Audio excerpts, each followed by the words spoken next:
Welcome to episode 25 of the Search with Candour podcast, recorded on Friday the 30th of August.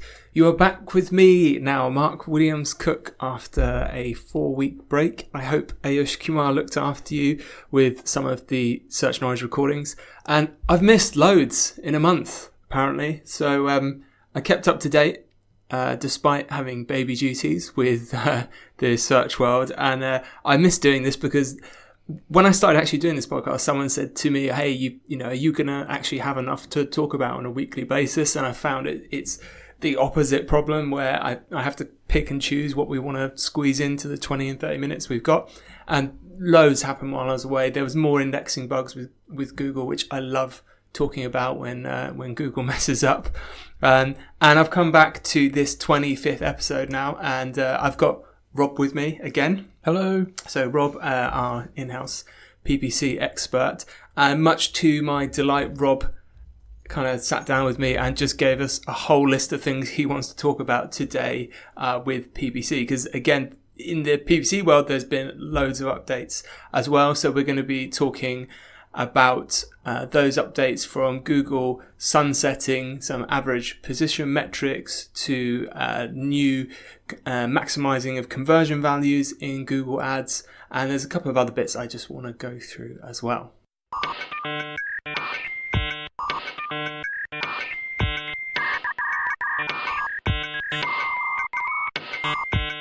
So before we get underway with the PPC stuff Rob wants to share with you, I've got a couple of footnotes that I think are worth mentioning that I thought of just before we sat down and decided what we were going to talk about today, which is on Sunday. So that's going to be on the 1st, so the 1st of September.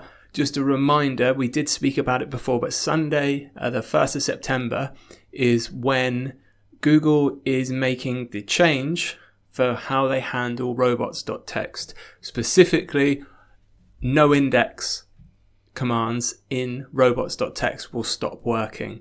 So this means if you're using your robots.txt to block pages from getting indexed in Google, so whether it's the staging or dev version of your site or some content that you don't want people to access through Google, and you're doing that through your robots.txt, that's going to stop working as of Sunday, so it may get indexed from then. There's a Google announcement on it. We've talked about it before, but put that in your diary. If you're still doing that, it really needs to get sorted.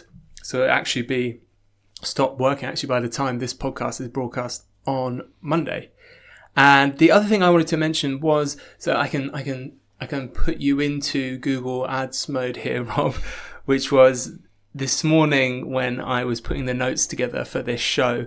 I saw a report on Search Engine Land that Google is now showing competitor ads on the local business profiles. So by local business profiles, I mean, if you Google a business's name, you'll get that little one box of information come up with their name, their map location, telephone number, and you can click to go to their website. So we've probably all seen that before. And Google's actually now been seen to use this space within this box of information about your company that's being triggered only when people really are searching for your company name to show ads for your competitors.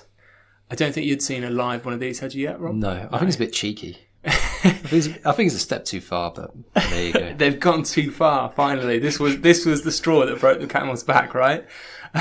So it's certainly encouraging more aggressive tactics to be used between competitors. There's whole discussions we've had with people before about things like brand bidding, so brands having to bid on their own name on Google Ads. There's certainly in a lot of cases an ROI for that, but it's an interesting discussion because some people think, obviously, look, if someone's Googling my business's name, it should be Google's job just to return my website.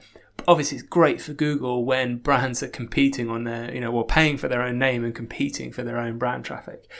But yeah, so we've started to see ads now within these Google one box, like the business information boxes. And there doesn't appear to be any way for businesses to pay to remove those ads. So that means if you are having competitor ads showing in your business box, there's unfortunately nothing you can do to remove them. But obviously, I think that the trick here for Google is if you start paying, you can appear in your competitors' ad space as well. And I did see an interesting note, which was an angle I hadn't considered in the Search Engine Land article, which was if Google did allow businesses to pay to remove competitor ads from their business profile box, that's kind of bordering a little bit on kind of extortion there, which is we're going to do a thing unless you pay us not to. Whereas the model they've adopted or appear to be adopting is you can just pay to have those ads. We already have live people also search for. So if you search like for our agency, you'll see Google lists under our information box. People also search for, and it will have similar agencies there. So this is one step further because this is quite prominently placed in the company information box. So in the screenshot, and I'll put a link to it in the show notes, in the screenshot of the box, the ad is actually running just below the buttons where you can click to call, click to go to website. So I thought that was pretty interesting. I haven't seen any announcement on that as to whether that's officially happening or whether it's a test, but I suspect it will be rolled out.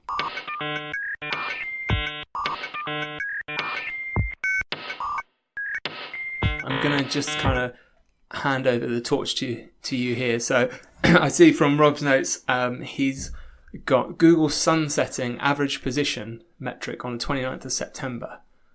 So yes. Tell us more about this. What does this mean? Well, they announced this back in February, and perhaps like a lot of advertisers, I just pushed it to one side and hoped that it would never happen.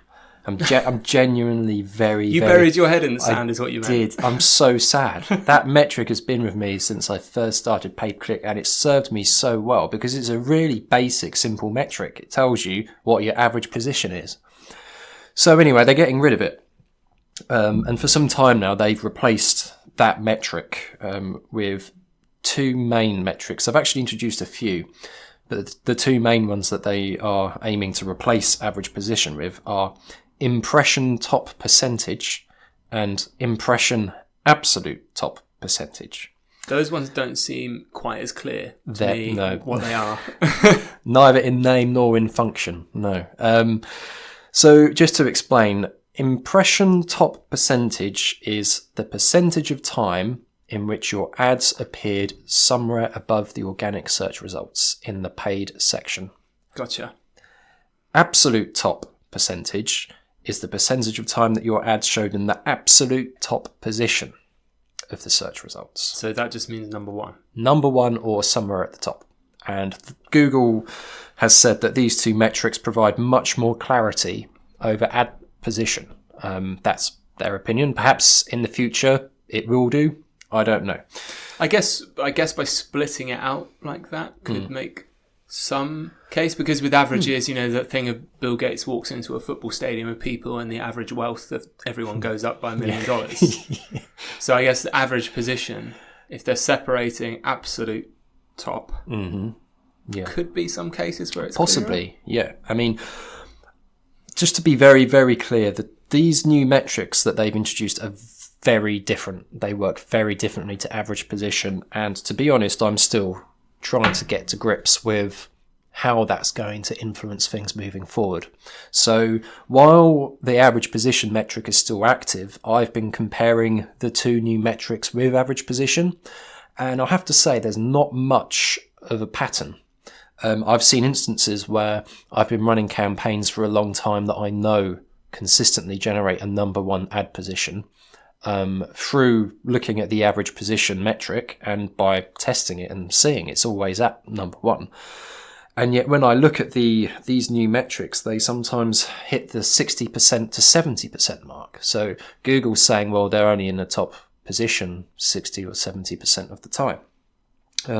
This might make sense because actually, even though average position may average out at position 1, from time to time, it may fluctuate between position 1 and 2, which in my opinion, is fine. You know, it's not going to make a huge difference from a pay-per-click perspective. But technically, if you're reporting on absolute top position, then it might be that 60% of the time you're only getting the absolute 100% top position. So it's a very different metric, and it's very difficult to compare the two, particularly as the new metric is a percentage. So there's no anchor from which to compare it to know what the original position was. Yeah, I was having to really keep my brain engaged there to get this 60% of the 100%. Yeah. You can see why I was burying my head in the sand for the last few months.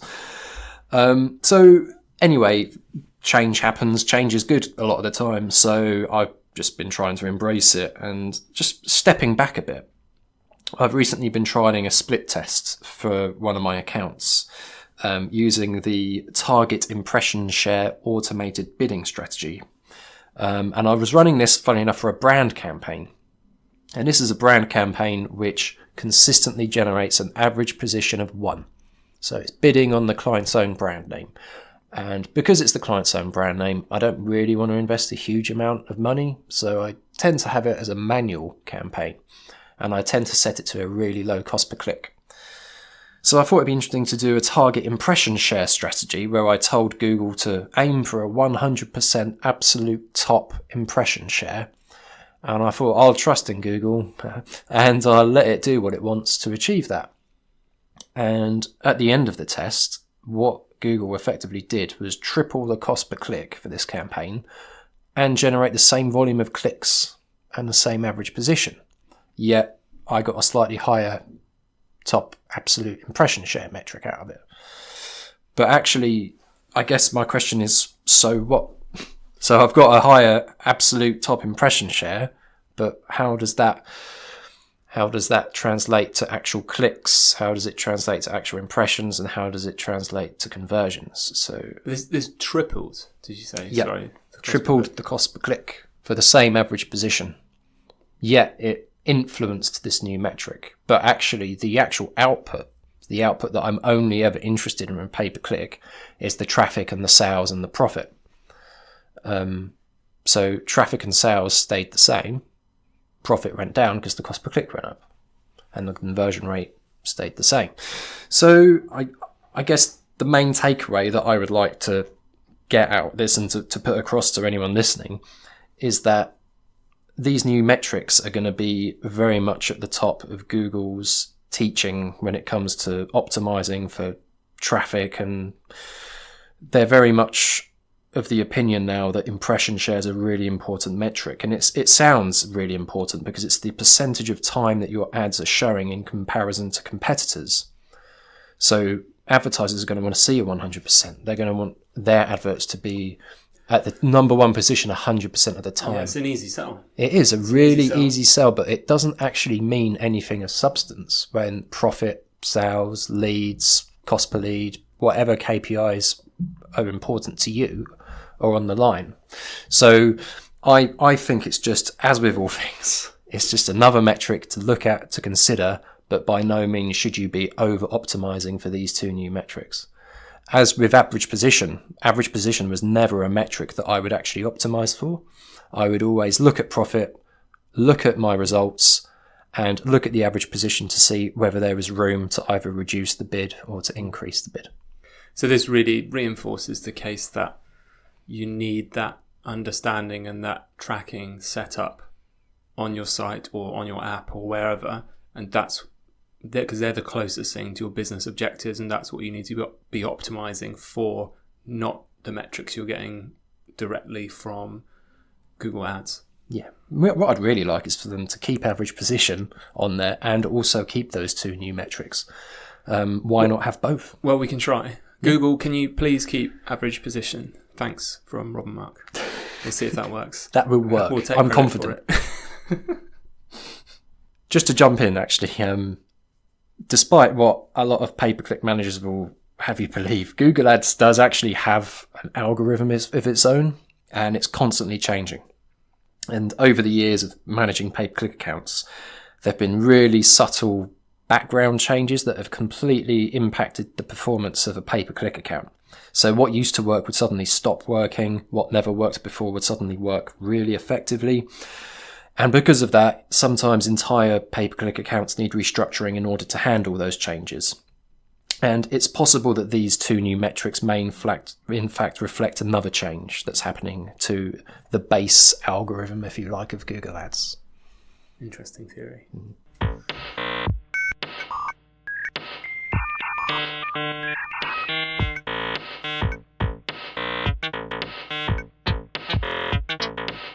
Maximise conversion value. This is a new bidding method within Google Ads. Is that right? It is. Brilliant. Tell us about that. Okay, well, we've spoken before about the various automated bidding strategies that are available, and there's quite a few now. Now there's an additional one. So I'm going to just quickly summarize 3 of the automated bidding strategies that fall under the Maximise label. So you have Maximise clicks, which is where Google will aim to drive as many clicks as possible within your daily budget. Now, as part of this setting, it will aim to spend your entire daily budget. So if you set your budget to £50, it would spend £50 and generate the most volume of clicks possible within that budget. Whether that means squeezing out one extra click at a cost per click of £40, it will do that. Maximise conversions is exactly the same, except rather than optimizing for clicks, it's optimizing for the ad groups or keywords that are most likely to generate conversions. And again, it would spend your entire budget in order to squeeze out that additional conversion if it feels it can. So something to bear in mind with those two options. They're great, I guess, for newbie advertisers who just want to automate everything and just want to get as much traffic or as many conversions as possible out of their daily budget. But one thing that these bidding strategies don't factor in is profit or your cost per lead or cost per conversion. They just aim to spend your daily budget and get you as much traffic or conversions as possible. So Maximise conversion value works on exactly the same basis, really, except rather than optimizing for conversions or clicks, it's optimizing for revenue. So revenue output, and it will aim to spend your entire daily budget, but it will optimize your campaign to get the highest amount of revenue possible out of that daily budget. So this is another automated bidding strategy, right? Yes. And I was part of a discussion yesterday I was looking at where Google was recommending that advertisers switch on these automated strategies from day 0. I think it's got to do with the change we spoke about the other week about them using data from other advertisers, other sources. Is that something that an advertiser could potentially do with this maximized conversion value? So just from day 0, they can just say, this is my bidding strategy, go? Yes, they could. It used to be that you'd have to have historic conversion data. It's funny, actually, I was having this conversation with our Google account manager only the other day. And they said to me that the conversion algorithm that they're using, or the algorithm that they're using for their machine learning, is now so intelligent that it's factoring in competitor performance, it's factoring in other signals, real-time signals, and it's also factoring in lots of things, and I'm just going to quote them here, lots of things that are confidential, in which they can't talk about. So they're really pushing the automated machine learning bidding strategies at the moment. I'm always very skeptical when people say things like, "Oh, it's confidential, can't tell you." Because if this is a machine learning platform or AI they're using, then the secret sauce is going to be how all those different variables relate to each other in certain ways and give and are trained to give a certain output. But I can't see why they won't share what variables they're actually looking at to get to those conclusions. Well, I can only speak for myself, but really, machine learning, everyone says it is the future because it can factor so many processes in one go that the human mind cannot. And in theory, it should be able to look at all of the invisible signals that we don't have access to that Google does. So actually, it makes sense to use Google's automated bidding. However, Google, not a lot of people know this, but you can actually run split tests of bidding strategies in Google Ads. So you could split test Google's automated machine learning bidding with your own manual bidding. And I do that quite a lot because I think it's always good to keep testing these automated bidding strategies. But for me, it always works better when you manually manage them. And there are some. That's just a testament to you, though. Well, obviously, I am a machine, but no. I think you see some of the things Google does with its automated bidding. You see it triple the cost per click sometimes, and lo and behold, return on investment reduces by 300%. Well, that's, I could have said that would have happened. We're not quite there yet. We're not quite there yet, but it may work for some people. So why don't just split test? Do a manual one versus an automated one and see which performs better. If the automated one performs better, go with the automated one.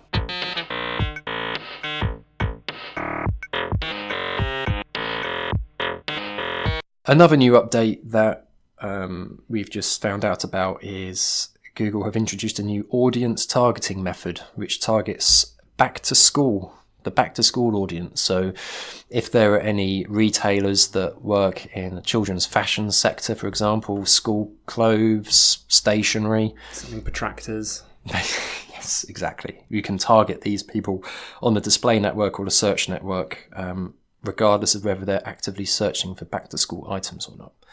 Google has obviously segmented this group of users into an identifiable audience that you can target. So I've just gained access to it on one account that's been whitelisted for testing it. So I've only just implemented it today, so I will look into how it performs. So this is just like an audience in a can almost, isn't it, that Google's providing you? So they're saying, like, rather than you trying to ascertain what this audience wants or trying to identify it yourself through behaviours, they're just saying, look, from all our signals, we think these people are your back to school audience. Here they are, ready to go, plug and play kind of thing for your campaign. Sure. Yeah, absolutely. Are there any other audiences like that Google are offering? Yeah, well, this particular audience set falls under the seasonal audience set, which is new. It's a new thing that they're trialing. So I don't know what else that they're going to offer, but other things that you can target are life-changing events. So people who have recently become engaged, people who are planning a wedding, people who are about to move house. All of these are audiences that Google has put together that allows you to easily target those people. I guess if you wanted to do so via an automated campaign, or whether you just wanted to bolt them onto your existing campaigns to help refine them. So I'm very likely on one of these life-changing event lists now. I'd say so, yes. Brilliant. That's reassuring to know. Wow, I think we're already at almost 25 minutes. That's flown by. So I hope you've enjoyed this episode. I'm really glad and excited to be back doing the podcast again. We will be back next Monday, which will be the 9th of September now. Wow, this year's flying through. And you can check out the show notes, get a transcription of this episode from our website as usual. You can go to search.withcandour.co.uk and get all of the resources we've been talking about. Apart from that, I hope you have a really great week and you get the rankings that you deserve. And I'll see you later.